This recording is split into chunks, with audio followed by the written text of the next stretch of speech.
Kekerasan seksual, sebuah ketakutan yang telah menghantui orang-orang sejak lama, terutama pada kaum Hawa.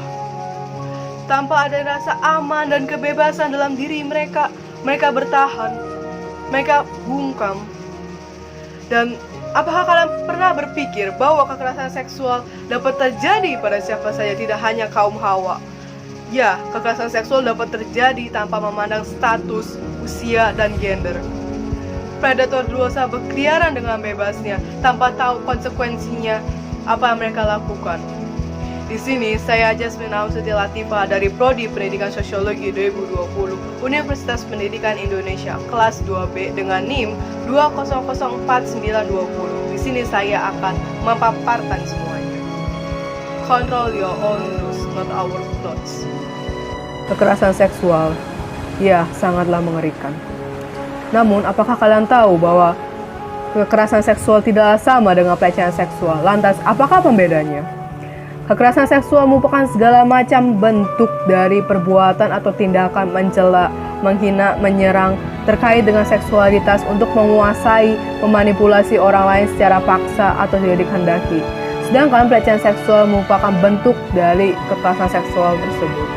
Lantas, apa saja yang termasuk dalam pelecehan seksual dan apakah kalian sendiri menyadarinya?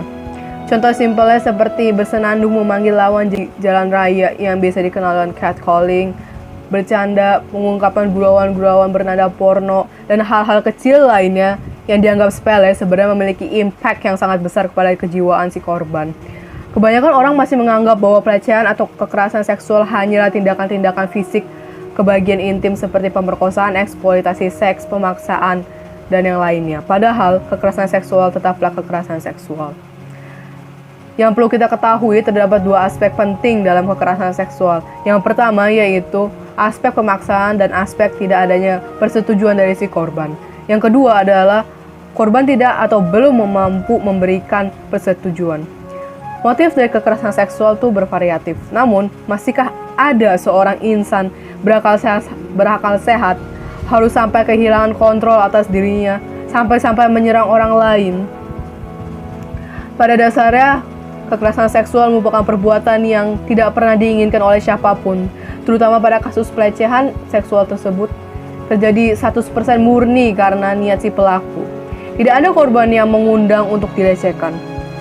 Tidak seharusnya korban mengalami pelecehan seksual ini disalahkan karena kejahatan yang dilakukan orang lain atas apa penampilan mereka. Dilansir dari Detik News lewat survei Koalisi Ruang Publik Aman menyebutkan bahwa model pakaian apapun dikenakan oleh wanita ataupun pria rawan terjadinya pelecehan seksual. Pakaian yang dinilai formal, longgar, dan tertutup justru memiliki tendensi yang lebih tinggi dibandingkan pakaian yang justru terbuka. Selama ini korban pelecehan seksual banyak disalahkan karena dianggap kecantilan sehingga mengundang aksi pelecehan seksual karena memakai baju seksi atau berjalan sendirian di malam hari. Tapi semua anggapan itu bisa dibantah dengan hasil survei ini. Bahkan dari hasil survei menyebutkan bahwa perempuan bercadar pun sering dilecehkan pada siang hari. Kembali lagi pada kasus kekerasan seksual, semua orang dapat menjadi korban tanpa terkecuali kaum Adam.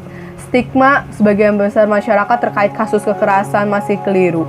Dengan adanya anggapan bahwa korban kekerasan seksual selalu perempuan dan pelakunya laki-laki. Pada kenyataannya, kekerasan seksual dapat terjadi kepada laki-laki sebagai korban. Pelaku pun bisa perempuan atau sesama jenis. Sungguh mengerikan. Seharusnya paham-paham yang berkata bahwa laki-laki itu harus kuat. Gak mungkin kalau misalkan cowok tuh dilecehkan secara seksual, harus ditepis karena laki-laki atau perempuan sama saja rawan terkena kekerasan seksual. Korban kekerasan harusnya dibela bukan dihina, karena mereka perlu dukungan orang-orang dalam mempertahankan hak mereka. Banyak dari korban kekerasan seksual enggan membuka suara atas apa yang orang lain telah lakukan kepada dirinya. Berikanlah dukungan tanpa mengambil alih keputusan si korban. Hindari sikap menekankan atau memaksa. Jaga privasi korban dengan baik, dengan tidak menceritakan kejadian yang menimpa si korban ke pihak lain tanpa persetujuan si korban. Ingat, andai kita menjadi korban, tentu saya tidak ingin peristiwa traumatis tersebut disebar ke ruang publik.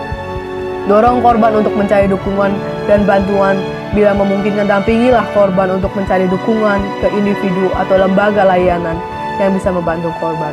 Ada pula, sebagai cara preventif, juga bisa dilakukan dengan mengajarkan edukasi seks pada anak sejak usia dini. Memang edukasi seks masih dianggap tabu oleh sebagian besar masyarakat Indonesia.